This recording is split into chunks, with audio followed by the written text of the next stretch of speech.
नमः शिवाय ओम नमः शिवाय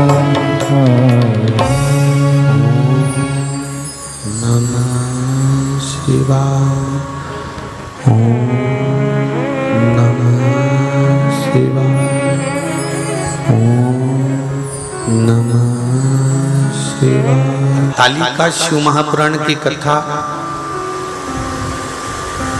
ऐसी कोई माता नहीं होती जो सावन की, भादों की तीज का व्रत नहीं करती होगी।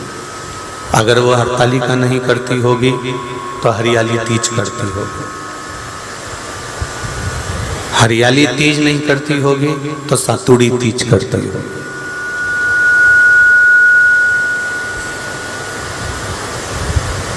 निमाड़ी की पूजन करना, सत्तू बनाना, फिर उसको पिंडा बनाकर पूजना। अगर मान लो कि उसने अगर हरियाली तीज नहीं करी तो वो सातुड़ी तीज करेगी। और यदि वो सातुड़ी तीज नहीं करी तो फिर ये जो भादों की शुक्ल पक्ष की जो तीज आती है हरतालिका, ये करेगी।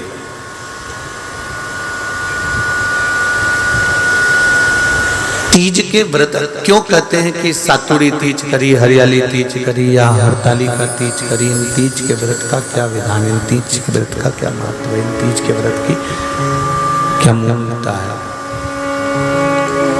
इसकी क्या महत्वता है?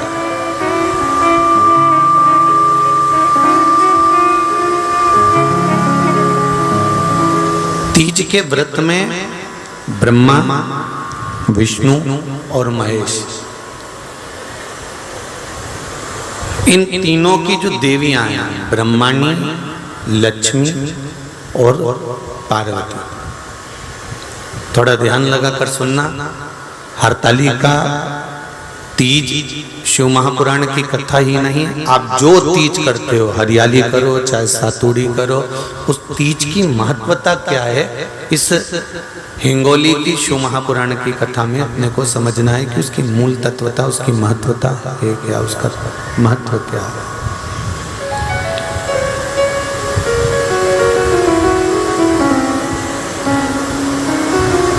भगवान ब्रह्मा, भगवान विष्णु और भगवान शिव,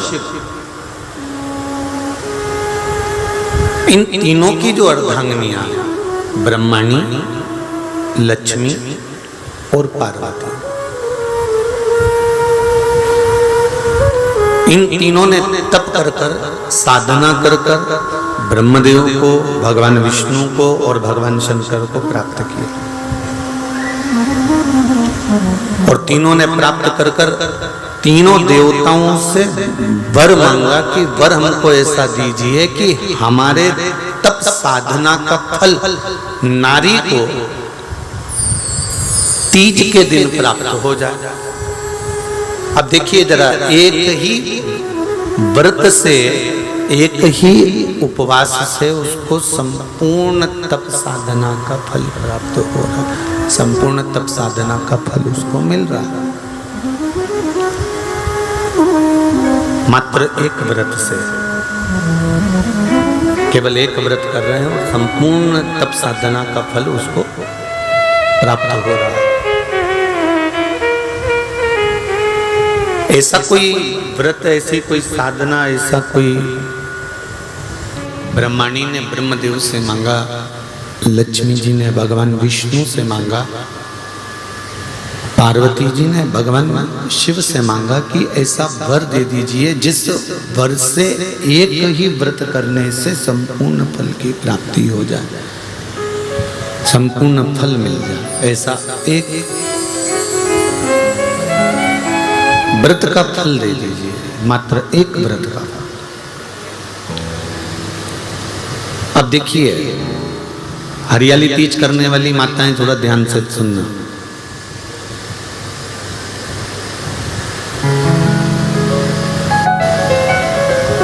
हरियाली तीज जब माताएं करती हैं तो एक हरियाली तीज एक गणगौर की तीज। ये 2 तीज के व्रत ऐसे होते हैं जिसमें जब माताएं करती हैं तो उस समय पर उमा, ब्रह्मणी और लक्ष्मी, इन तीनों की आराधना का फल उसको केवल एक व्रत से प्राप्त हो जाता है। अब देखिए दूसरा सातुड़ी तीज।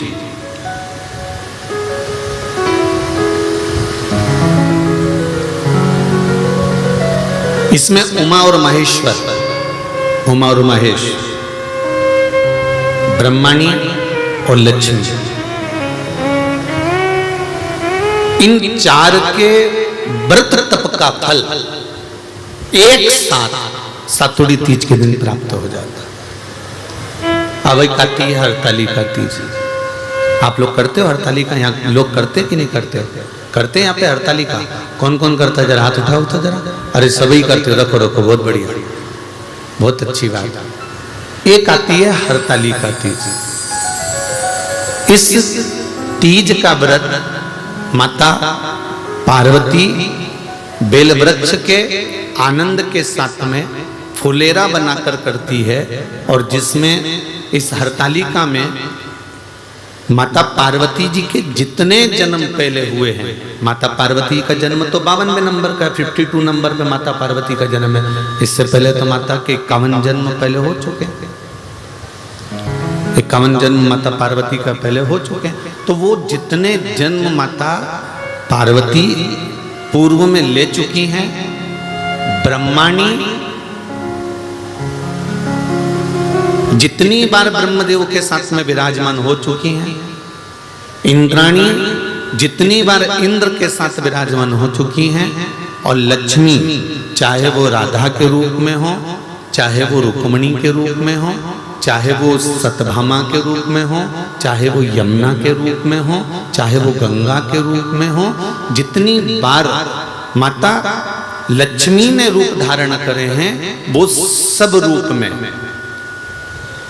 और माता पार्वती अपने सारे रूप में, ब्रह्मणी अपने सारे रूप में, लक्ष्मी अपने सारे रूप में, इस हरतालिका तीज के व्रत को करने के लिए आतुर रहती हैं। और इस व्रत को कर एक दिन में ही संपूर्ण विश्व का जितना तप है, साधना है, उपवास है, सबका फल एक साथ एकत्रित कर लेती हैं केवल एक व्रत में, हरतालिका तीज। अब एक बात ध्यान से सुनिएगा, सारे व्रत आपका अगर स्वास्थ्य खराब हो गया तो आप व्रत छोड़ सकते हो। जितने भी व्रत आप लोग कर रहे हैं पूर्व के, सोमवार, मंगलवार, एकादशी, छठ, पंचमी, चतुर्थी, अगर आपका स्वास्थ्य खराब है तो आप उस व्रत को छोड़ सकते हो, सारे व्रत को छोड़ सकते हो। पर तीज का जो व्रत होता है, हरतालिका जो व्रत होता है, ये व्रत एक बार लेने के बाद जब प्राण छूटते हैं तभी ये व्रत समाप्त होता है, अन्यथा बीच में ये व्रत समाप्त नहीं होता। ये व्रत समाप्त होता ही नहीं है। अगर शरीर से नहीं बनता कि अब हमारी अवस्था हो गई, अब शरीर से नहीं बन रहा है, तो भले एक पहर की पूजन कर कर, एक पहर का नियम धारण कर कर, एक पहर का स्मरण कर कर, एक पहर का पूजन व्रत धारण करो, और उसके बाद में भले आप थोड़ा सा जो भी आपको लेना है वो कर लो, पर इस व्रत को करना ही पड़ता है। इस व्रत का नियम ही यही है, इस व्रत की नियमता ही यही है। शिव महापुराण की कथा संपूर्ण जगत के कल्याण हेतु हिंगोली नगर में जो चल रही है, शिव कथा कर रही है।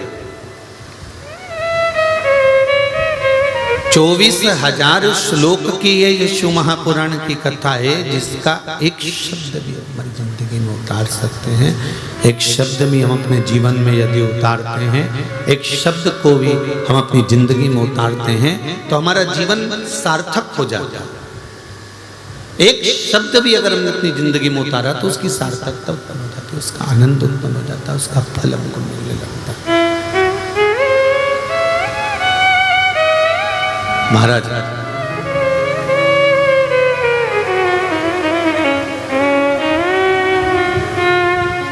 भगवान शिव का सुंदर संवाद हरतालिका शिव महापुराण की कथा के माध्यम से श्रवण करें। बड़े आनंद के साथ में इस व्रत की महत्वता को श्रवण करें।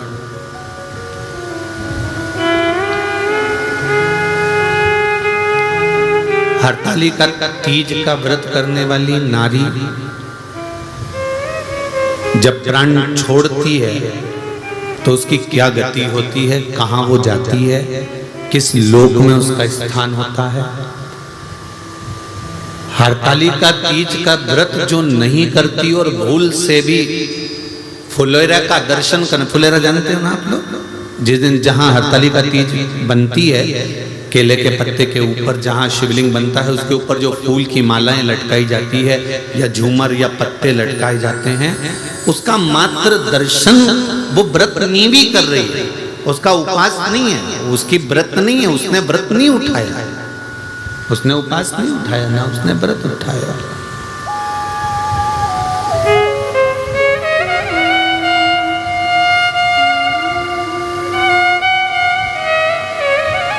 और यदि व्रत उसने नहीं उठाया है और नहीं व्रत उठाने के बाद भी अगर व्रत नहीं कर रही है, उसके बाद भी अगर किसी सहेली ने कह दिया, किसी बेस्ट फ्रेंड ने कह दिया कि नहीं नहीं तुझे मेरे यहाँ पर आज हरतालिका है, तू आ जाना है, थोड़ी देर बैठना, भजन गाना, चले जाना, और भूल से तुम्हारा मन नहीं भी है, नहीं तुम्हारा मन, इसके बाद भी तुम चले गए, इसके बाद भी अगर तुम पहुंच गए वहां चले गए,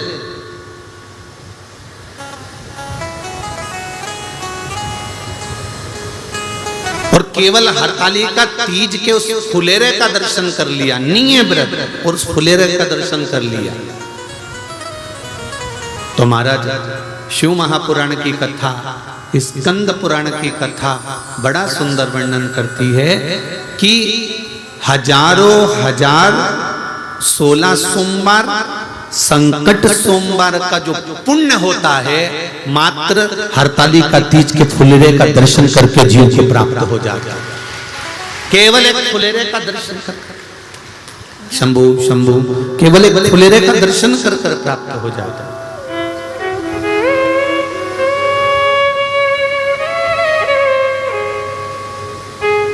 शंभु शरणे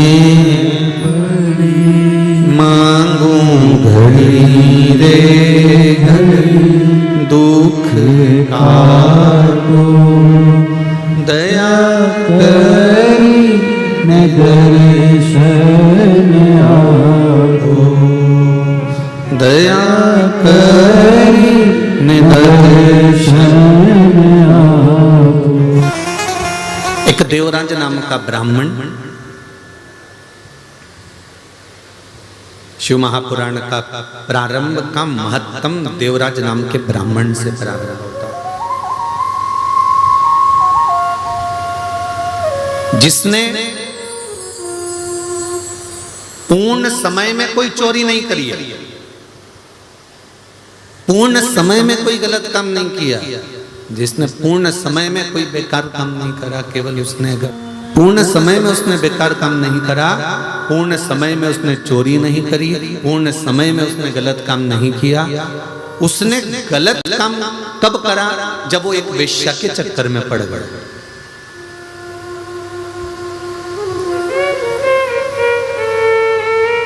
एक वेश्या का संग मिल गया और उस वेश्या का जो संग था वो वेश्या के संग ने इसको पकड़ रखा। उसकी आसक्ति, काम, तृष्णा, उसने इसको खींच रखा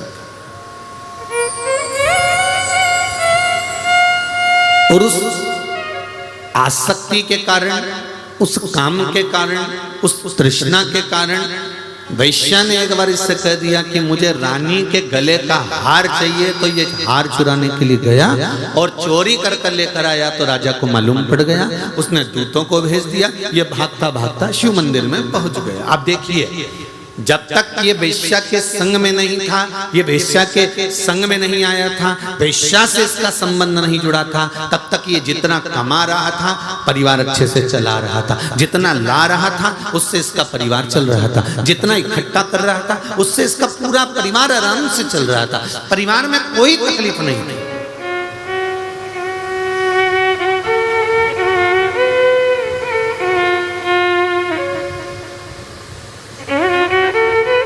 ये जितने भी आप हो, संसार के जितने लोग हैं जो शिव महापुराण की कथा सुन रहे हैं, बड़े ध्यान से सुनना। जब तक आप परिवार के प्रपंच में, गलत लोगों के प्रपंच में नहीं पड़ते, तब तक आपकी बहुत सारी कामनाएं या तमन्नाएं नहीं रहती। आप तो भगवान से जब छोटे रहते हो ना, तब भगवान से थोड़ा ही मांगते हो, बस एक छोटा सा घर हो, छोटा सा आनंद हो, भगवान की कृपा हो, मैं रोज मंदिर में पूजन करूं। जब तक माताएं कुंवारी रहती है ना, शादी नहीं होती, तो ये भगवान की पूजन भी करती है, सेवा भी करती है, अर्चना भी करती है, भगवान से तीज का व्रत करेगी तो बहुत अच्छे से करेगी। जब कुंवारी रहती है, बाकायदा मेहंदी भी लगाएगी, सूट भी पहनेगी, साड़ी भी पहनेगी, खूब सजेगी धजेगी, कुंवारी अवस्था में मंदिर भी जाएगी, पूजन भी करेगी, तीज का व्रत, चतुर्थी का व्रत, छठ का व्रत, पंचमी का व्रत, जो व्रत करती है कुंवारी अवस्था में वो सब बहुत अच्छे से करती है। जब शादी हो जाती है, बच्चे हो जाते हैं, परिवार के झंझट में जब माताएं पड़ जाती है, जो बेटी इतने आनंद में व्रत करती थी, जो बेटी इतने रात भर भजन गा गा कर व्रत करती थी, जब परिवार के चक्कर में पड़ जाती है, फिर तो मेहंदी अब मैं बाद में लगवा लूंगी, अब रहने दो, अब ऐसा करती हूँ थोड़ी सी नाम की लगा लेती हूँ, थोड़ी सी नाम की लगा लेती हूँ, और थोड़ी सी नाम की लगा ली। फिर सास ने कहा, बेटा अभी तो तेरी शादी हुई है, 2-3 साल तो हुए शादी को, अच्छे से मेहंदी लगा, अच्छे से तीज का व्रत कर, अच्छी अच्छी साड़ी पहन, खूब तो घर में साड़ी रखी है, एक से बढ़कर एक पहन। अरे मम्मी बस अब मुझसे बनता नहीं है, तो कहीं डोकरी हो गई, बनता नहीं है।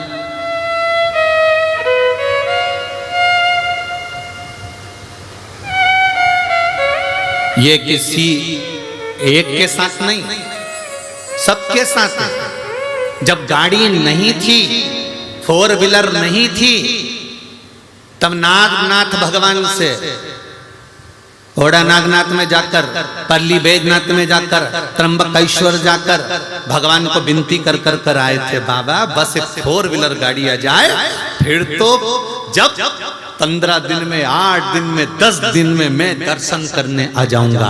भगवान ने कहा चलो प्रैक्टिकल कर लेते हैं। भगवान ने इसको एक 4 व्हीलर गाड़ी दे दी। अब इतना मोजी राम हो गया, सब दूर जाने के लिए गाड़ी है, पर भगवान के धाम जाने के लिए गाड़ी कभी तैयार नहीं होती, जब तैयार करे तब कैंसिल। भगवान भी कह रहे थे, इसीलिए नहीं दे रहा था, इसीलिए नहीं दे रहा था।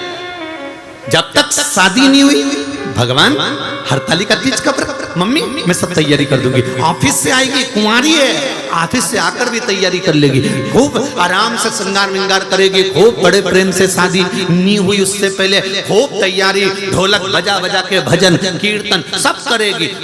आसपास में माताओं को भी खिलाएगी, भाभी आना, काकी आना, हमारे यहाँ तीज का व्रत है, हमारे यहाँ तीज का व्रत है, हमारे यहाँ हरतालिका तीज का व्रत है, हमारे यहाँ फुलेरा बंधेगा, हमारे यहाँ शंकर जी की पूजन हो, सबको किया। और शादी होने के बाद में अब 4 बार 5 बार सास कह रही है, बेटा अब तो उठ जा, कर ले कुछ थोड़ा बहुत तैयारी कर ले पूजन की। अब तो ऐसा मन उचिष्ट हो गया कि वो कहते हैं ना कि भगवान, कई लोग हमसे कहते हैं कि गुरुजी आप इतना कहते हो कि भगवान का भजन करो, भगवान का भजन करो, तो भगवान प्रकट क्यों नहीं होते? भगवान की कथा कह रही है कि गाड़ी मांगी थी, गाड़ी दे दी, गाड़ी आने के बाद गाड़ी की कीमत घट गई, फ्रिज नहीं था घर में, रोज प्राण खाए पति के, फ्रिज ला दो, फ्रिज ला दो, फ्रिज ला दो। जिस दिन से फ्रिज आया एक बार अच्छे से सफाई नहीं करी, वो फ्रिज कचरे जैसा अंदर से हो रहा। वॉशिंग मशीन ला दो, वॉशिंग मशीन ला दो। जब तक वॉशिंग मशीन नहीं आई तो उसकी कीमत इतनी थी, वॉशिंग मशीन आ जाए, वॉशिंग मशीन आ जाए। वॉशिंग मशीन आने के बाद ऐसी है कि वो में चूहा भरा दिया है महाराज। बोलो सही है कि गलत है? नहीं, थोड़ा बुरा लगेगा हिंगोली वालों, थोड़ा सा लग सकता है, और लग जाए तो लग जाए। हल्दी की मंडी में कथा चल रही है, बेच देना, उसमें कौन सी दिक्कत है? तो उसमें टेंशन वेंशन नहीं लेना अपने को, अपन तो कथा कल मस्त। जब तक जो चीज नहीं मिलती उसकी कीमत होती है, जो चीज मिल जाती है उसकी कीमत खत्म हो जाती है। मकान छोटा था, बड़ा हो जाए, बस बड़ा हो जाए, बड़ा हो गया।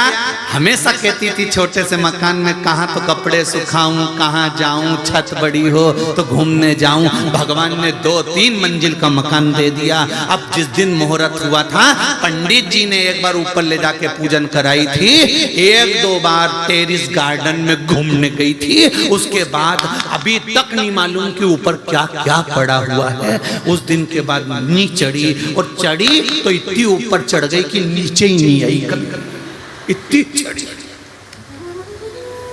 बताओ,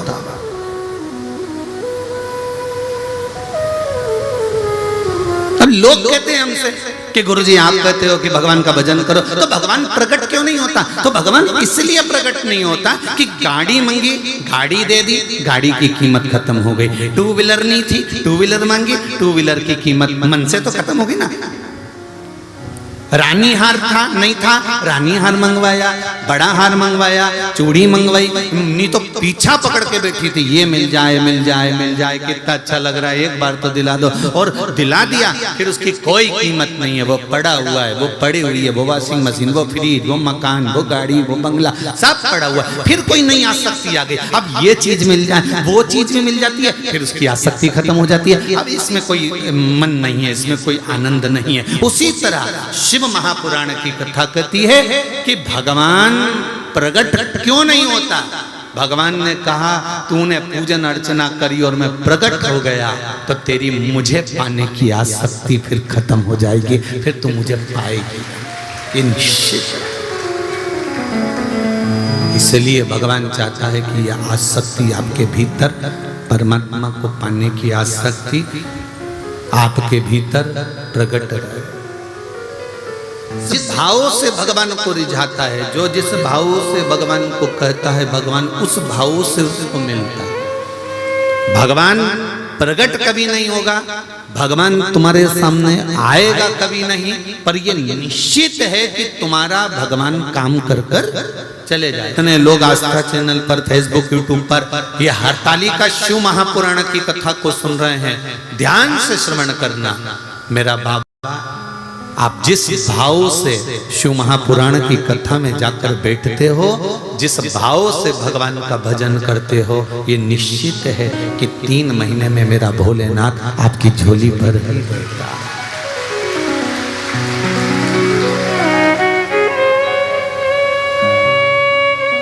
इस कथा को श्रवण करें और आपकी कृपा हो, हमारे मन की अभिलाषा पूर्ण करें। ये बात ध्यान में रखते हुए जितने आस्था चैनल पर कथा सुन रहे हैं, जितने फेसबुक यूट्यूब पर सुन रहे हैं, जितने इस पंडाल में बैठकर कथा सुन रहे हैं, वो बाबा से भाव से निवेदन करेंगे। श्री शिवाय नमस्तु, श्री शिवाय नमस्तु, श्री शिवाय नमस्तु, श्री शिवाय नमस्तु, श्री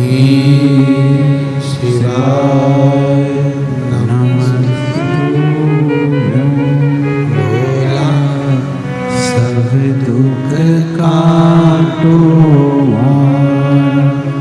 हो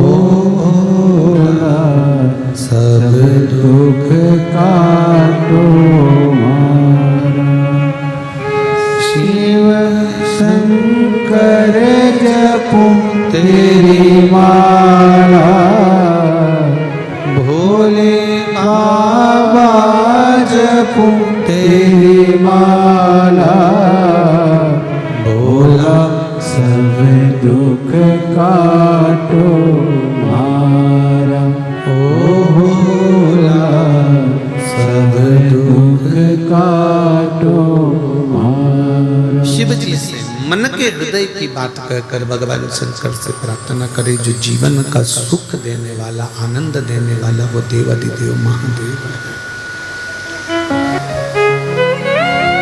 एक जहां अग्रवाल जी के यहाँ ठहरे ना महाराज निकुंज के यहाँ, तो वहां किसी ने 2 पत्र भेजे,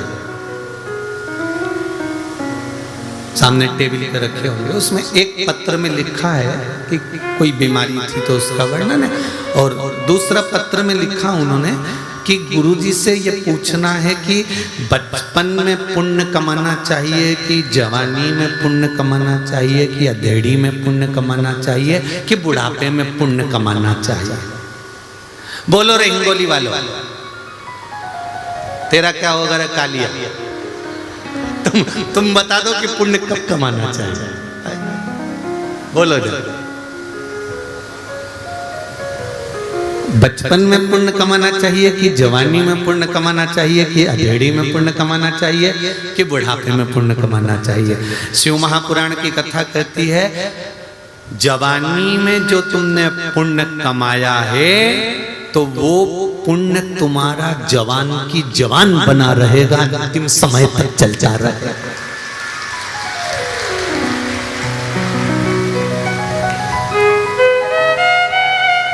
तो क्या हम संत बन जाएं, साधु बन जाएं, घर छोड़ दें, परिवार छोड़ दें कि कमाना छोड़ दें? कुछ मत छोड़ो, घर में रहो, परिवार में रहो, कुटुंब में रहो, रिश्तेदारों में रहो, पूरे परिवार में रहो, खूब दिल से तुम कमाई करो, दुकान जाओ, व्यापार करो, व्यवसाय करो, कर्म करना है पूर्ण कर, पर उस काम के साथ में थोड़ा सा भगवान का भजन करते चलो, तो वो जवानी का पुण्य तेरे अंतिम समय तक काम आ जाएगा। जवानी का पुण्य। अब किसी के मन में आएगा कि गुरुजी तुम कैसे कह सकते हो कि जवानी का पुण्य अंतिम समय तक काम आएगा? तुम किस शर्त पर कर सकते हो? तो घर में जितनी बुजुर्ग माताएं हैं, घर में जितने बुजुर्ग भाई हैं, इनसे पूछ लेना, जवानी का खाया आखिरी तक काम आता है। कई जवान बहुओं के बाल धोले पड़ गए और डोकरी उनके देखो तो अभी अब इनने जो पूर्व समय का खाया, बोलो सही है कि गलत है? ये जितनी वारकरी संप्रदाय की जितनी यात्रा निकलती है ना पांडुरंगा विठल के नाथ जाने के लिए, जितनी भी मेरुल निकले, जितनी यात्रा निकले, इसमें जवान माताएं या युवान बहन भाई तो बहुत कम रहते हैं, सब डोकरी रहे। तो कई लोग इनको देख के आश्चर्य करते हैं कि बताओ 75 साल की, 50 साल की, 40, अभी कथा थी परली बैजनाथ में, एक 75 साल की माँ 7 दिन तक एक जगह पर खड़े होकर कथा सुनती रही। आपने टीवी पर भी देखा होगा उसका। 75 वर्ष की आई, तो मन में ये भाव आता है कि ये इतनी एनर्जी लाती कहां से? कई बहुओं के मन में टेंशन रहता है, मेरी तो अभी 32 साल की उम्र है, 42 साल की है, हमारी सासू तो 70 साल की, तो भी पूरा की पूरा काम कर ले, उसकी आंख से बीन ले, उसकी आंखें भगवान ने ऐसी बना के भेजी है, भगवान जाने मेरी सास की आंख जरा सी देर में देख ले कि क्या गड़बड़ है, तुरंत इतनी एनर्जी कहां से आई? तो के ये साधारण नहीं है, जो घी पहले खाया है वो बुढ़ापे में दिख रहा है, बुढ़ापे में दिख रहा है। तो यही शिव महापुराण की कथा कहती है कि बचपन का पुण्य, जवानी का पुण्य, अधेड़ी का पुण्य कि बुढ़ापे का पुण्य, कहाँ का पुण्य काम आएगा? तो कहा जवानी में परिवार के साथ रहो, कुटुंब के साथ रहो, बच्चों के साथ रहो, पत्नी कुटुंब परिवार के साथ में रहो, और उनके साथ रहते रहते भगवान का भजन करते चलो, तो ये अंत समय तक काम आएगा। जो किया वो अंतिम बिंदु तक काम आएगा। अब कई लोग चतुर लोग बैठे रहते हैं, अभी कोई उम्र है, अभी कोई उम्र है, बचपन जवानी कोई उम्र है, अधेड़ी तो कमाने की उम्र है। भजन की उम्र आएगी जब हम शिथिल हो जाएंगे, जब शिथिल हो जाएंगे, बुढ़े हो जाएंगे, तब भजन की उम्र आएगी। तो शिथिल तुम्हारी उम्र हो जाएगी तो पुण्य भी तो शिथिल हो जाएगा, पुण्य भी तो बुढ़ा होगा, पुण्य भी तो शिथिल होगा। तो जवानी में किया गया पुण्य का फल जो मिलता है उसका फल कोई काट नहीं सकता। इसलिए मेरा निवेदन है, बहुओं से भी है, बच्चों से भी है, और जितने जितने पंडाल में शायद ऐसे और भी पंडाल और लगे हैं, कितने लगा? हाँ, तो जितने लोग उस पंडाल में बैठे हैं और जितने लोग सोने की सीढ़ी पे चढ़ के बैठे हैं, सब ध्यान से सुन ले अच्छे से।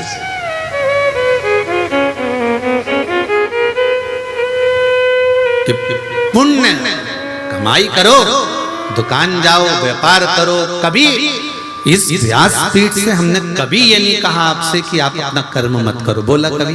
हमने एक ही बात बोली, खूब काम करो, खूब कमाओ, दिल से कमाओ। तुम कमाओ, किसी को दान करो मत करो, किसी को दो मत दो, पर अपनी कमाई का थोड़ा सा अपने ऊपर भी खर्च करो, जिससे तुम्हारा जीवन अच्छा रहे, तुम्हारा जीवन अच्छा। कमाया कमाया कमाया कमाया, आखिरी में यहीं छोड़ के चले गए। तुम गए, वो 12वें के दिन नुक्ती, पूड़ी और चने की सब्जी खा रहे।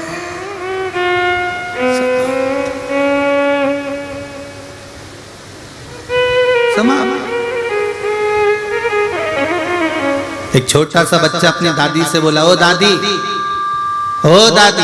दादी बोली, क्या है? अपने पड़ोस में वो मुन्ना रहता है ना, मुन्ना, हाँ, उसके यहाँ पर आज नुक्ती का रायता बना है, बूंदी का रायता, नुक्ती का रायता, और बूंदी बनी है, नुक्ती, पूड़ी बनी है, चना की सब्जी बनी है। दादी उसके यहाँ पर सब कुछ बना है, मालूम है? इतने में दादी बोली, बेटा उसकी यहाँ तो आज बनेगा, क्योंकि उसकी दादी का आज 12वां है। इतने में बच्चा दादी का गाल पकड़कर बोला, अपने घर कब बनेगा? दादी ने एक घर के दिया, मेरे को मारने की प्लानिंग कर रहा, मुझे मारना चाहता।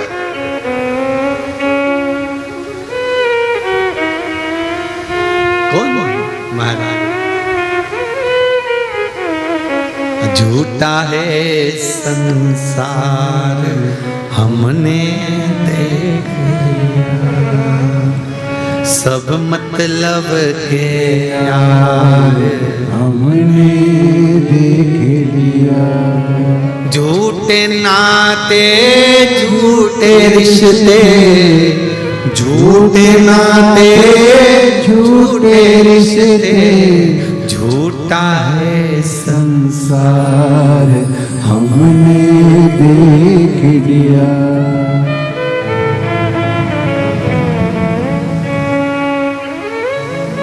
क्या कमाया, कैसे कमाया, क्या पाया, कैसे पाया, ये तो शंकर जानता है, मेरा शिव जानता है। एक कथा में कोई बैठे हैं, परली बैजनाथ से आए हुए, उन्होंने व्हाट्सएप पर मैसेज भी डाला कि जिस लड़के ने 32 बार इंटरव्यू दिया था, और जो लड़का इंटरव्यू में नौकरी लग नहीं रही थी, पास नहीं हो रहा था, गुरुजी आपने कहा था कि कथा सुन लो परली बैजनाथ में।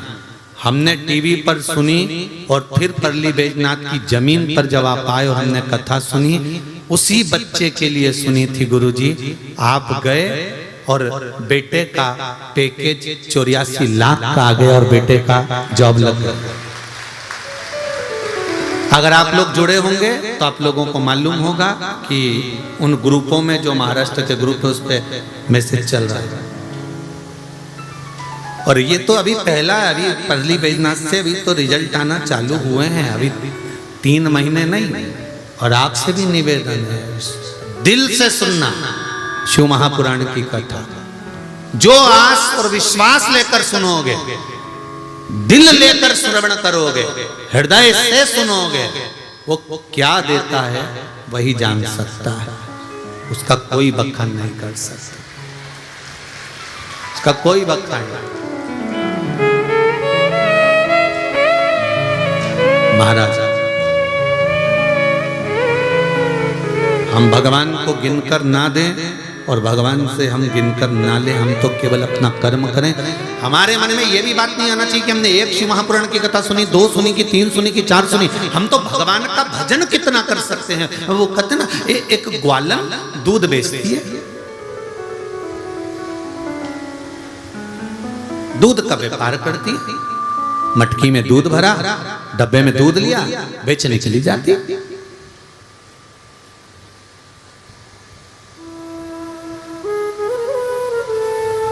वहीं पर मल्लुकदास जी बैठे थे।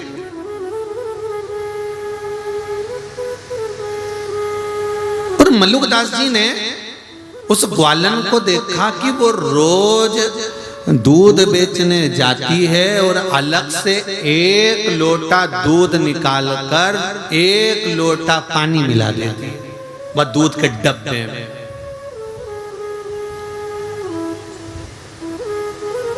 अब वो दूध के डब्बे में 1 लोटा पानी मिला दे, और दूध निकाले और पानी मिला दे। मल्लुकदास जी से रहा नहीं गया। 15 दिन, 20 दिन, 1 महीना, 2 महीना देखा, और एक दिन उन्होंने उसको बोल दिया, ए ग्वालन, अरे ए ग्वालन। ग्वालन बोली, हाँ महाराज। बोलो बाबा, ये तू क्या करती है? 1 लोटा दूध निकाल कर उसमें 1 लोटा पानी मिला देती है, क्या करती हो तुम ये? ग्वालन कहती है, बाबा मैं पास के गांव में दूध बेचने जाती हूँ, उसी गांव में मेरा मंगेतर रहता है जिससे मेरी सगाई हुई है। ये अच्छा वाला जो दूध है ना, 1 लोटा मैं उसको दिया था।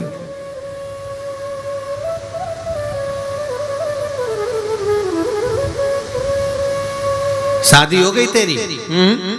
अभी थोड़ी ना हुई है, 2 साल के बाद होगी। अच्छा, कितना नुकसान हो जाएगा जब तक तो तेरा। इतना लोटा भर भर कर दूध देगी उसको। अरे बाबा, जब पूरा जीवन ही उसको देना है और जब उससे दिल लगा लिया है तो 1 लोटा दूध में क्या जाए, क्या हिसाब देखना कि कितना गया कितना आया, अपने को नहीं देखना, अपन को तो दे देना। मल्लुकदास जी को वो बात दिमाग में बैठ गई कि मैं 24 घंटे माला जपता रहता हूँ 108 मनके की, उससे प्रेम किया और मनकों में गिन रहा हूँ कि इतनी हो गई, इतनी हो गई, इतनी हो गई, और इसने प्रेम किया और आज तक हिसाब नहीं कर रही कि कितना लोटा दूध दिया, कितना।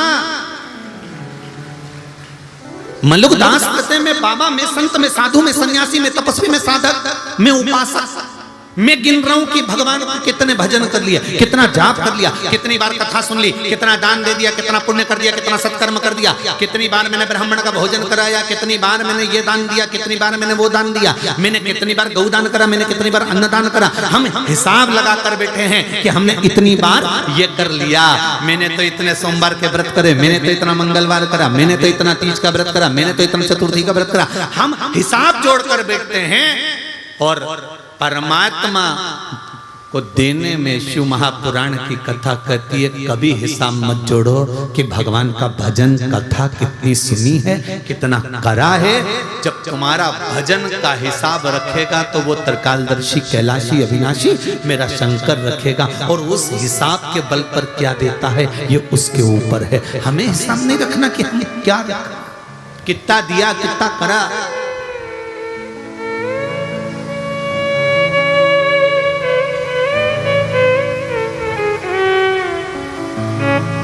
जो कथा के यजमान है, जो नित्य के यजमान है, अच्छे से सुन लेना।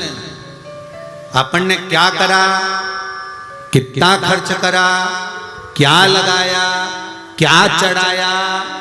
कथा में 7 दिन भी स्मरण मत करो, 7 दिन के बाद भी कोई पूछे तो मत बताना। क्यों? क्योंकि हमने जब अपने दिलदार को दे दिया, एक बार मोबाइल जब मैडम को दे दिया तो बार बार के मत बताना 20,000 का दिलाया था तेरे को, मैडम उठा के फेंक देगी, रख ले तू ही। बोलो सही है कि गलत है? बात बात में क्यों, मैंने तो तेरे को 20,000 का मोबाइल दिलाया, मैंने तो तेरे को 20,000 का मोबाइल दिलाया, तो वो रखेगी कि रख लो तुम्हारा मोबाइल तुम्हारे पास ही। और ये मत सोचना कि तुम ही दिलाया, एक फोन उसने लगाया अपने पप्पा को, और फिर मत कहना कि काली मिर्ची लग गई। एक फोन पापा को मिलाया, पापा छोरी क्या हो गया, इनने मेरे को 20,000 का मोबाइल दिलाया, 25 बार के बता दिया, वापिस दे दे, मैं पहुंचा रही हूँ, तेरा भाई आ रहा देने के लिए। फिर तो मायके से मोबाइल आया और ससुराल वालों का मुंह भगोना हो गया। तभी फिर तो सबने कहा हमसे तो बोलती बेटा, फिर तो सास भी बोली हमसे तो कहती, जब उसने कहा तो हमसे तो बोलती, मैं दिला देती, तो क्या जिसके साथ प्रण के आई, विवाह करके आई, उसने क्या बता दिया कि 20,000 का था, तो तुम नहीं कहती बार बार कि मैंने बहू को मोबाइल दिया, बहू को इसलिए मैंने दिया। इसलिए निवेदन है शंकर भगवान को जो दिया, शिव जी के लिए जो किया, किसी को मत बोलना कि क्या किया, फिर वो जाने और उसका काम जाने, अपने को नहीं बोलना। नहीं तो रख ले तेरा मोबाइल तेरे नीचे। देवराज ने अपनी पूर्ति जहां तक थी वहां तक तो भगवान पेट भरता है, वहां तक भगवान देता है। भगवान कहते हैं कि तेरा जन्म नहीं हुआ, माता के स्तनों में दूध दिया, तेरी पूर्ति तक का तो मैं दे दूंगा, पर तेरे सोचे कि पेटी भरा जाए, घर भरा जाए, संपदा भरा जाए, भगवान के ये सब यहीं छोड़कर जाना है, इसलिए इसकी जवाबदारी नहीं है। मैं तेरी जवाबदारी ले सकता हूं कि पेट दिया है तो भूखा नहीं रखूंगा, अंतिम समय तक तेरा साथ दूंगा, तो चिंता मत करना। मैंने जन्म दिया है तो अंत समय में कोई अगर अग्नि नहीं देगा, लकड़ी नहीं देगा, तो मेरा शंकर कहता है मैं खुद आऊंगा, अग्नि भी दूंगा, लकड़ी भी दूंगा, भस्म बनाकर लपेट भी लूंगा। शिव कहता है मेरा है, मैं तुझे संभाल, तू मेरा बनकर रहे बस।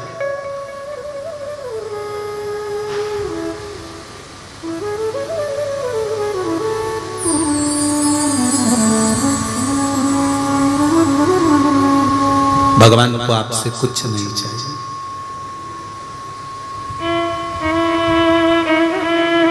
कुछ भी परमात्मा को नहीं चाहिए आपसे। महाराज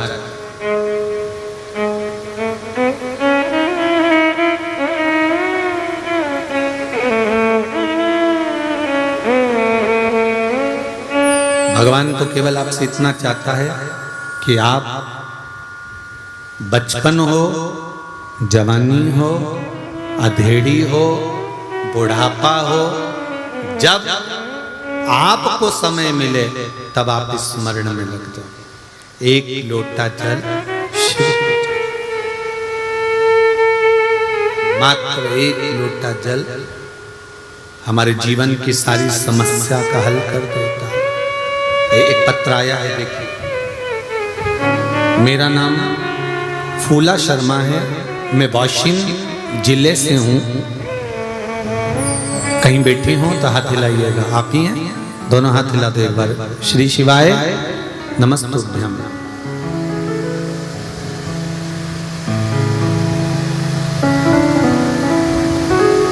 मैं वाशिम जिले से हूँ गुरुजी। हम पहले शिव जी के मंदिर में साल में एक बार जाते थे, या तो शिवरात्रि पर या श्रावण के महीने में। ये केवल शर्मा दीदी आप ही का जीवन नहीं, ऐसे कई लोग थे जो शंकर के मंदिर में केवल साल में शिवरात्रि पर जाते थे, या कभी सोमवार को, या कभी श्रावण महीने के सोमवार को चले जाते। पर वो तो भोलेनाथ की कुछ ऐसी कृपा हो गई जो अब शंकर के मंदिर जो खाली रहते थे वो शिव की कृपा से रोज भरे मिलते हैं। ये शिव कृपा।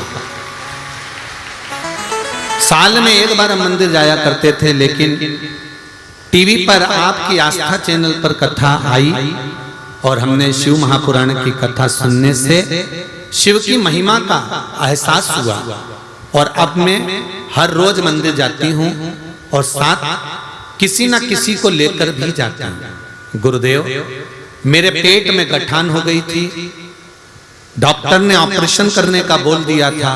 टीवी के माध्यम से कथा सुनने से और मंदिर में एक लोटा जल और एक बेलपत्र, उस जल को चढ़ाकर लाकर पीना चालू करा, बेलपत्र खाना चालू करा।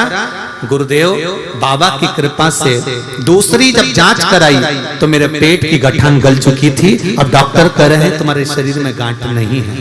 बैठो बहन। श्री शिवाय नमस्ते।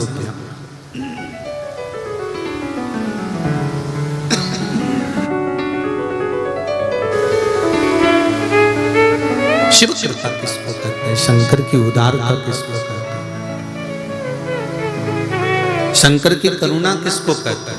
नामक का ब्राह्मण एक वैश्या का संग पकड़कर अपने जीवन को नरक बना लिया। कभी कभी ऐसा योग बन जाता है, कभी कभी ऐसा समय आ जाता है कि हमारी चलती हुई अच्छी गाड़ी, हमारा चलता हुआ अच्छा समय, हमारा चलता हुआ अच्छा जीवन किसी थोड़े से लोभ में, काम में, आसक्ति में, तृष्णा में, वासना में फंसकर नरक हो।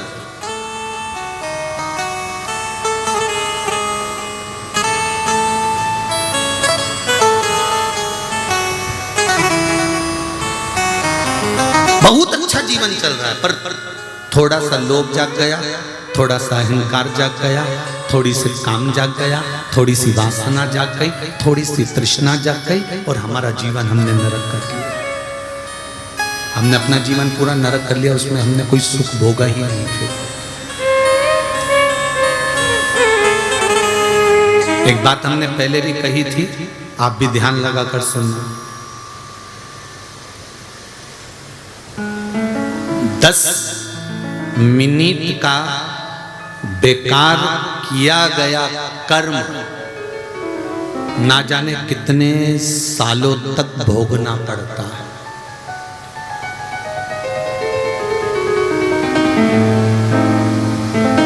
कितने सालों? झूठ, छल, प्रपंच, कपट, बेईमानी हम थोड़ी सी करते हैं और एक जन्म में उसका भोग नहीं भोग पाते। 84 लाख योनियां जो हैं ये हमारे कर्म को भोगने के लिए ही। तो गुरुजी, एक छोटा सा झूठ, छल, बेईमानी, कपट, प्रपंच से क्या इतना भोगना पड़ता है? इतना भोगना पड़ता है? ऐसा कोई होता है क्या? तो देख लो, थोड़ी सी देर का क्रोध आया, प्रैक्टिकल देखिए, थोड़ी सी देर का क्रोध आया, गुस्सा आया, चक्कू उठाया, तुमने उसके पेट में मार दिया। कितनी देर लगी? 2 मिनट, 5 मिनट, 10 मिनट, 15 मिनट, पेट में चक्कू, पेट में चक्कू मार, मर गया वो। पुलिस पकड़ कर ले गई, अदालत थाने में पटक दिया। बोलो पटका कि नहीं पटका? पटकने के बाद में अभी तो केस चालू ही नहीं हुआ।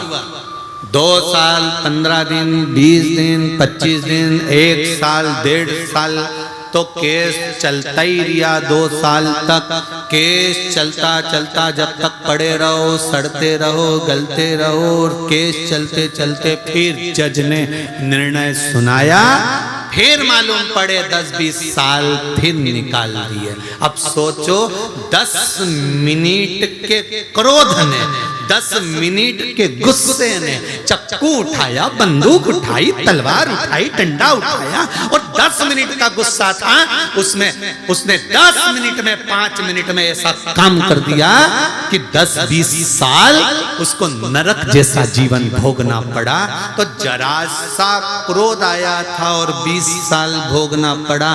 तो यही तो शिव महापुराण की कथा कहती है, एक झूठ, एक प्रपंच, एक छल, एक कपट, एक बेईमानी, थोड़ा सा किया गया गलत काम 84 लाख योनियों में पटक पटक कर भोगना पड़ता है। पटक और 84 लाख योनियां भोगने के बाद फिर यह मनुष्य का शरीर मिलता है। काय के लिए? भगवान कहता है अब मानव का शरीर दे रहा हूं, आखिरी बिंदु है, इस बिंदु को तूने पहचान लिया और मानव के शरीर को जान लिया, ये हीरे की तिजोरी तुझको दी है, इस हीरे की तिजोरी को जान जाना, केवल खाया कमाया और जोरदार खजूर की चोटी कड़ी ने एसी का रूम ने डनलप का गद्दा, खूब चकाचक सोया ने 25 और 50 लाख की गाड़ी में खूब घूमा।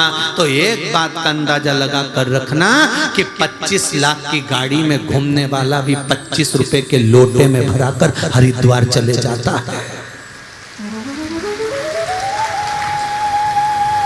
शान और अकड़ में जिंदगी मत जीना, मैंने कराई, मैंने करा, मैंने किया।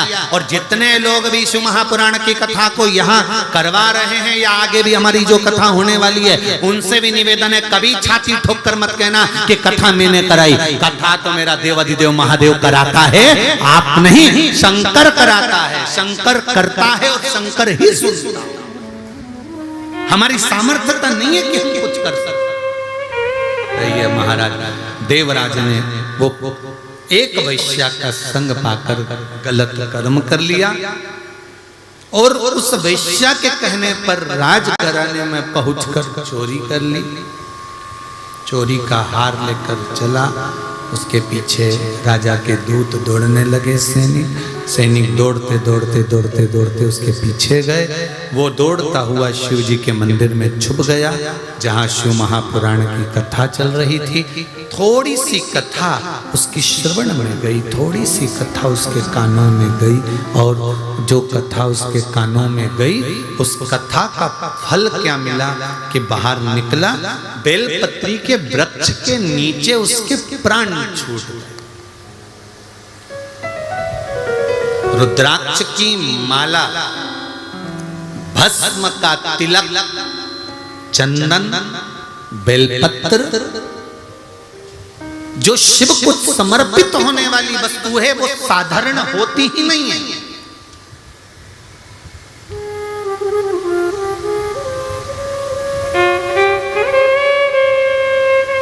कमल का फूल लेकर आओ तो 5 रुपए का एक मिलेगा। बेलपत्री तो किसी भी पेड़ में से तोड़ ली और चढ़ा दी, कीमत की लगी नहीं। शंकर भगवान को महंगी सामग्री कुछ चाहिए ही नहीं। बेलपत्री सब मिल जाए तो चढ़ाओ, नहीं मिले तो मेरी उठाकर धोकर फिर चढ़ाओ।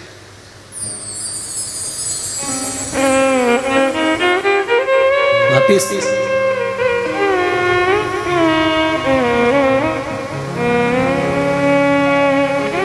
भस्म कितनी कीमत की होगी? अरे गोबरी लाओ, कंडा गाय का गोबर की गोबरी जलाई, भस्म तैयार, शिव को लगाई।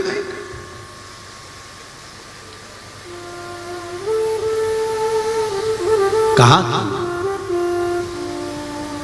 धतूरा बहुत महंगा मिलता है, कहीं से तोड़ लाए, शिव जी को चढ़ा दिया।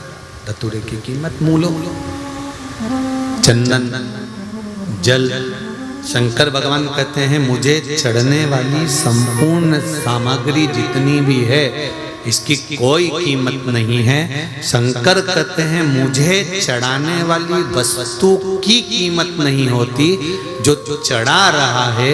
शिवजी कहते हैं चढ़ने वाली वस्तु की कीमत नहीं है, पर जो चढ़ा रहा है मेरे मंदिर में आकर शिव कहते हैं मैं उसको कीमत वाला बना देता हूं।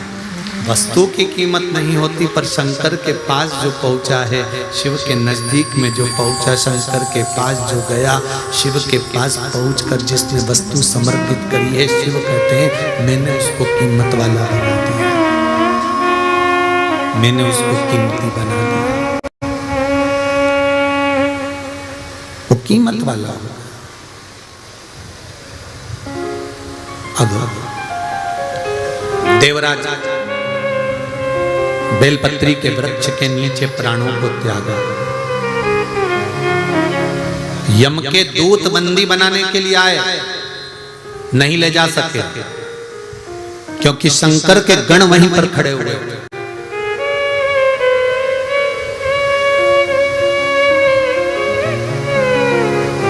शिव के गण वहीं पर है।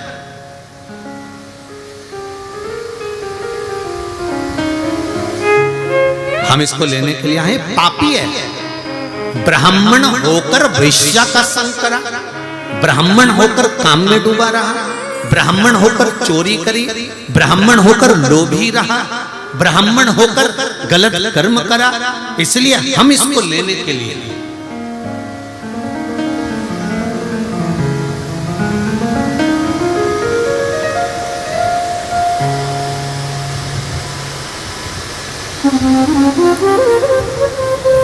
पर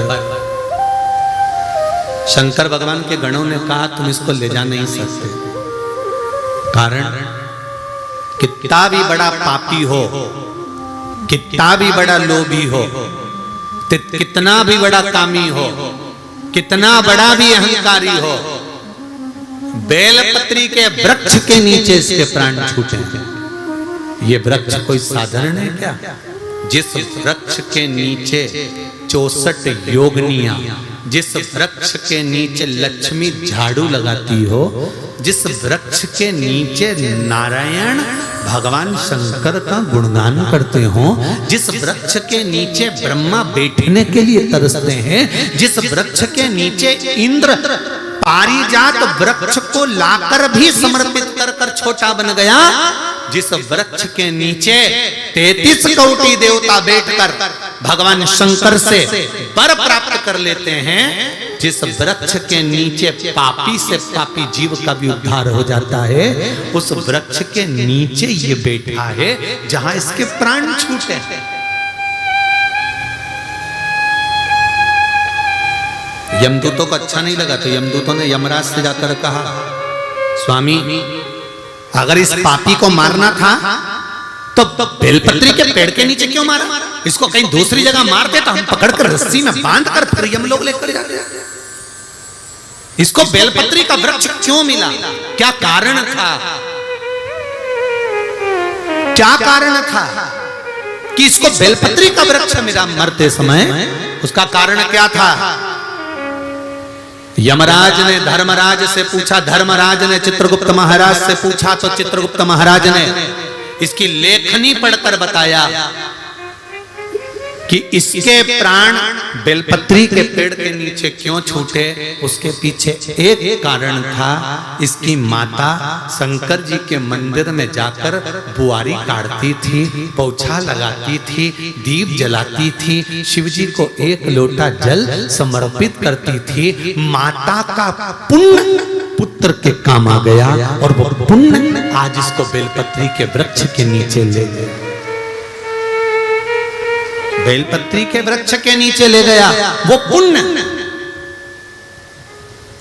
इतने सारे लोग आस्था चैनल पर कथा सुन रहे हैं, करोड़ों करोड़ों लोग फेसबुक यूट्यूब पर सुन रहे हैं, इतने लाखों लोग इस हिंगोली की मंडी में कथा बैठकर श्रवण कर रहे हैं, इतने सारे लोग बैठकर कथा सुन रहे हैं। कभी घर पर जाकर एकांत में बैठकर विचार करना कि बेलपत्री के पेड़ के नीचे देवराज गया नहीं था, उसको खींच कर ले गए महादेव और उसके प्राण छूटे। ऐसा क्या कारण था कि बेलपत्री के पेड़ के नीचे मरा? कहीं दूसरी जगह मर जाता, पर बेलपत्र के पेड़ के नीचे माता ने जो पुण्य करा था वो पुण्य काम आ गया। तो हिंगोली वालों जरा विचार करना कि तुमने कौन सा पुण्य करा होगा जो शिव महापुराण में जाकर विचार करिए कि हमने कौन सा पुण्य करा होगा, हमने कौन सा सत्कर्म करा होगा, हमने ऐसा कौन सा कर्म करा होगा। जैसे बच्चा छोटी सी गुल्लक भरता है और गुल्लक भरते भरते गुल्लक जब भरा जाती है फूटती है तो कोई गिफ्ट लेकर आता है, कोई गिफ्ट लेकर आता है। उसी तरह जब पुण्य की गुल्लक भराती है, सत्कर्म की गुल्लक भराती है, अच्छे कर्म की गुल्लक भराती है। हमारे दादा परदादाओं ने जब कोई अच्छा कर्म करा होगा और उनके पुण्य की गुल्लक भरी होगी, तब जाकर हम कहीं शिव महापुराण की कथा को सुन पाते हैं। ये उसकी कृपा से, ये हमारा कुछ भी नहीं। शिव जी के गण देवराज को ले जाने लगे। शंकर भगवान सामने आ गए,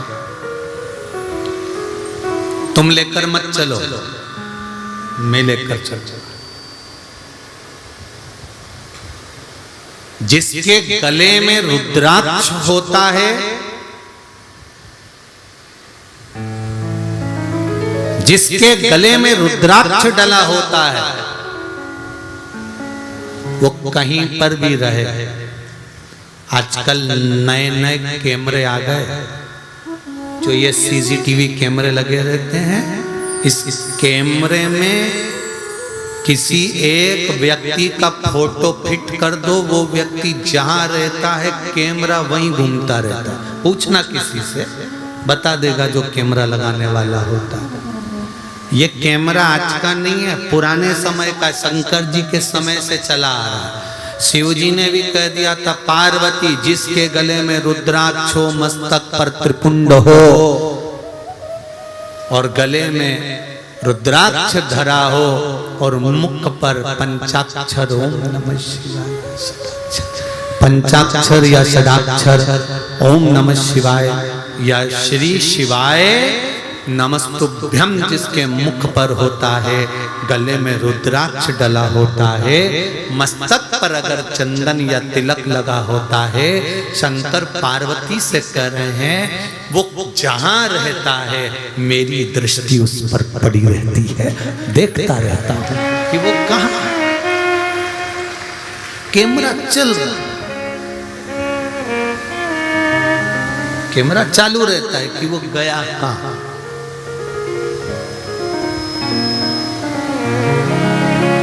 सोने की चेन गले में होगी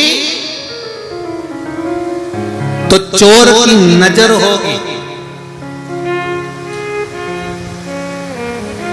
धन होगा तो चोर की नजर होगी, सुंदरता होगी तो लुच्चों की नजर होगी, और अगर गले में रुद्राक्ष है तो शिव की नजर होगी। ये निश्चित है। तुम कैमरे की निगाह में हो, तुम कैमरे में हो, तुम शंकर की निगाह में, शंकर के सामने हो, तुम शंकर के सामने हो, शंकर की निगाह में। एक रुद्राक्ष, शिव महापुराण एक मुखी से लेकर 14 मुखी तक रुद्राक्ष का वर्णन करती है। स्कंद पुराण 21 मुखी तक रुद्राक्ष का वर्णन करती है। लिंग पुराण रुद्राक्षों का स्मरण करा देती है। एक रुद्राक्ष, और वो रुद्राक्ष भी कोई साधारण नहीं, जो शंकर का हो, जो शिव का समर्पित हो, शिव स्मरण का। आज के जमाने में तो इतने नकली रुद्राक्ष आ गए कि असली को पहचानना मुश्किल है, असली को पहचानना मुश्किल। जैसे एक भैरू जी का ओटला, भैरू जी का ओटला देखा, एक पेड़ के नीचे इतना बड़ा पत्थर रखा, उसके पास में बहुत सारे पत्थर, पत्थर पर सिंदूर पुता, और किसी ने कह दिया ये हमारे यहाँ का भैरू जी का ओटला। तो के भैरू जी महाराज रहते हैं। एक पढ़ा लिखा लड़का, पढ़ा लिखा लड़का ने आकर पूछा पिताजी से, पिताजी ये क्या है, इस पेड़ के नीचे इतने सारे पत्थर रखे, सब पे सिंदूर पुता है, ये क्या है? पढ़े लिखे लड़के ने पूछा तो पिताजी बोले ये अपने भैरू जी। अच्छा, तो लड़के ने पढ़ा लिखा था तो उसने पूछ लिया यहाँ तो इतने सारे पत्थर रखे, सब पे सिंदूर पुता है, इसमें असली भेरू कौन सा? अब यहाँ इतने सारे पत्थर सब पे सिंदूर पुता, तो इसमें असली भेरू कौन सा? पिताजी बोले बेटा हमको तो पता नहीं, दादाजी से पूछ लेना। तो दादाजी के पास पढ़ा लिखा लड़का गया, दादाजी से पूछा, दादाजी अभी मैं आ रहा था गांव में तो एक ओटला वहां पेड़ लगा था, वृक्ष के नीचे इतने बड़े पत्थर रखे थे, सब पे सिंदूर पुता था। मैंने पापा से पूछा कि ये क्या है, तो वो बोले भेरू जी का ओटला है। तो इतने सारे भेरू रखे थे पिताजी, इसमें असली भेरू कौन सा है? तो इतने में दादाजी बोले बेटा हमारा जमाना में तो एक ही भेरू था, इतना बड़ा जो पत्थर रखा देखा होगा ना, लोग उसी पे सिंदूर पोतते थे, वही असली भेरू था। तो फिर इतने सारे भेरू कहां से आ गए? तो दादाजी बोले बेटा लोग सिंदूर पोतने आते थे, साथ में रुमाल ने पिन्नी लाते थे, एक भाटा उठाया पत्थर, हाथ पोछा पटक गए, दूसरा भाटा उठाया, हाथ पोछा पटक गए, इतने सारे भेरू इकट्ठे हो गए। असली भेरू तो बेचारा बैठे ही रहता है, उस पे कोई सिंदूर नहीं लगाता, ये पुतौआओं पे पोत के चले जाते हैं। जो भी आता है इन सबको पोत देता और असली वाला बेचारा बैठे ही रह जाता है। उसी तरह इतने इतने रुद्राक्ष, इतने रुद्राक्ष, इतने रुद्राक्ष, इसमें असली कौन सा है?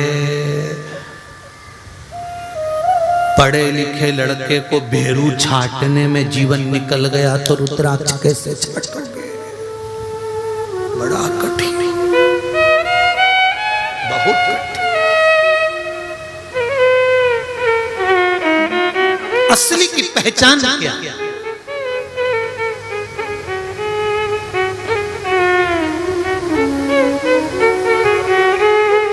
क्या पहचान है असली की? का गुरुजी ISI मार्क लगा,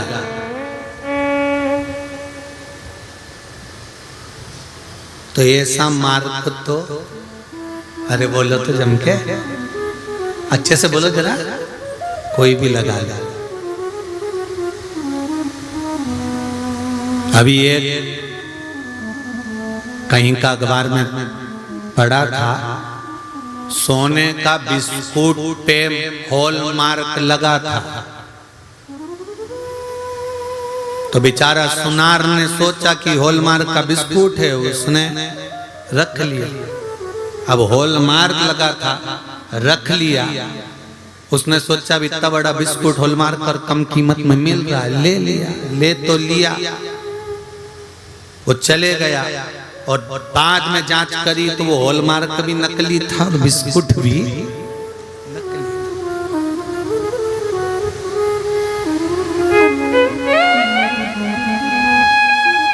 असली की पहचान क्या है? असली की पहचान है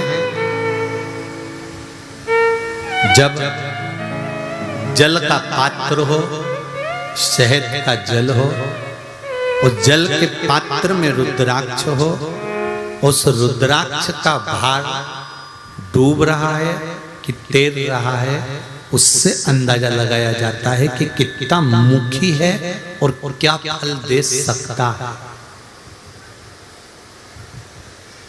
क्या फल दे सकता है।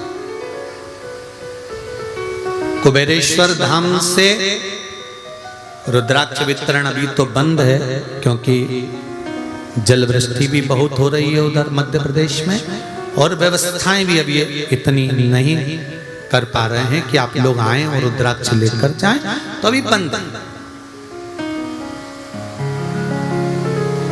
पूरी दुनिया के रुद्राक्ष भले वो 10,000 का ले लो, 50,000 का ले लो, 25,000 का ले लो, चाहे लोग तुम्हें कोरियर करके भेज दें, तुमने ज्यादा धन दे दिया होगा, डोनेशन दे दिया होगा, दान दे दिया होगा, तो लोग भेज ही सकते। पर कुबेरेश्वर धाम का रुद्राक्ष ना तो कोरियर से आता है और ना कहीं कीमत से मिलता है, वो तो कुबेरेश्वर धाम की कंकर शंकर की भूमि से निशुल्क आपको प्राप्त होता है। पूरी दुनिया का रुद्राक्ष का जल बीमारी के लिए पीकर देख लेना। और एक बार कुबेरेश्वर धाम का रुद्राक्ष का जल तांबे के लोटे में गलाकर शिव को चढ़ाकर किडनी, लीवर, हार्ट, कैंसर, जो बीमारी हो उसके लिए 15 दिन से ज्यादा नहीं, तुम 10, 15 दिन, 20 दिन पीकर देख लेना। 20 दिन के बाद वो चलता फिरता नजर आए कि नहीं आए तो लिखकर लेटर भेजना कि चला कि नहीं चला। उस रुद्राक्ष की महत्व। देवराज को शंकर स्वयं लेकर कैलाश गए। बिंदु वो भी ब्राह्मण था जिसने चोरी करी चंचुला देवी के सम्मुख में। उसके जब प्राण गए जल में डूबने से चंचुला देवी ने तब शिव महापुराण की कथा करवाई और तुमरुका जी ने उस कथा का वाचन करा। शंकर, पार्वती जी, ईश्वर जी और गोरा जी बने।